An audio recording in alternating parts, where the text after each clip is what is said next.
The ascending close, very, very powerful close. It's called the part-by-part close or the automatic close. And what it requires is a series of questions, each one which leads into the other, and each one requiring a yes answer. The encyclopedia sales presentation is one of the most brilliant ascending closes ever designed. Now, I've never sold encyclopedias, but some people have. And they spent $250,000 developing that presentation. It has 42 questions, and every question is answered yes.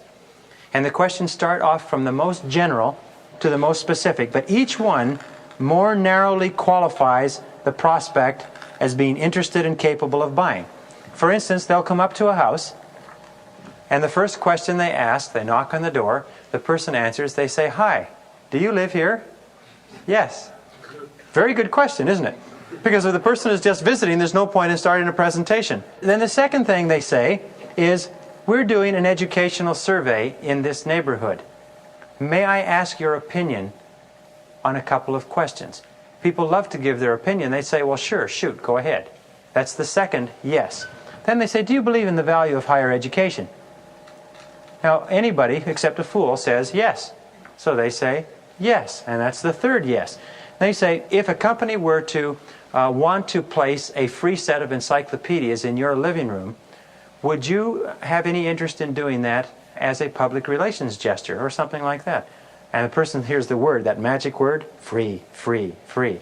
They say, "Well, yeah, I might be interested in doing that if it was free." They say, "Okay," and they write that down. Yes.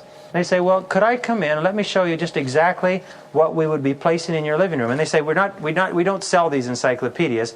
What we do is we like to place them in your living room so that when your neighbors come around and see these encyclopedias, and all we'd ask is that if they asked you where you got them, you tell them you got them from us, and that refer them to us so that we can come by and show them the encyclopedias for their houses. He says, "Well, that's fair enough. If anybody asks me, I'll tell them where I got them." "Sure." We'll say, "Fine, thank you very much." And that's another yes. And it goes on and on.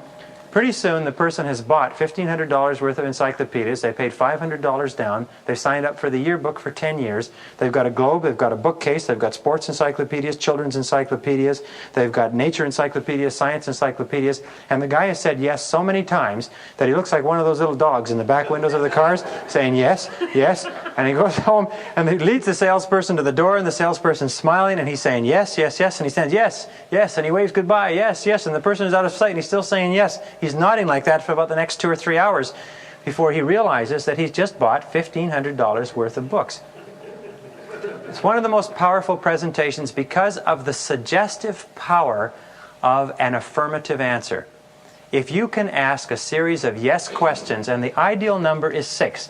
There seems to be a law of 6 in selling, a law of 6 in promotion, a law of 6 in objections, a law of 6. If you can ask 6 yes questions at the beginning of your presentation, it's very, very hard thereafter for the person to say no.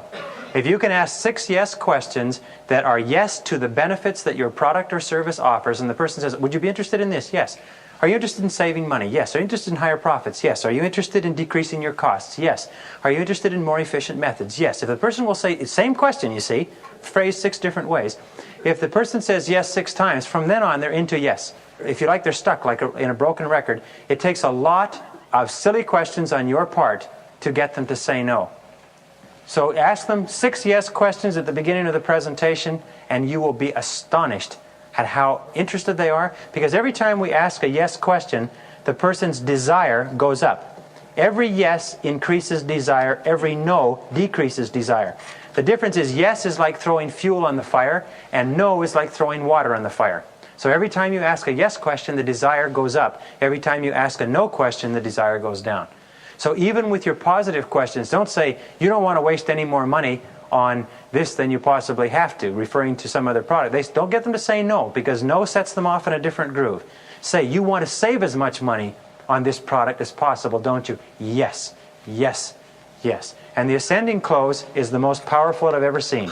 Virtually all life insurance, all professional products, educational products, mutual funds, stock brokering services, banking services, and every sophisticated company, right down to or up to and including vacuum cleaners, sells on the ascending close presentation. Starting from a logical point, you move through it. And at a certain point, by the way, in an ascending close presentation, the person will say, I'll take them. How much are they? How much do they cost? How do I get them? Will you take a check?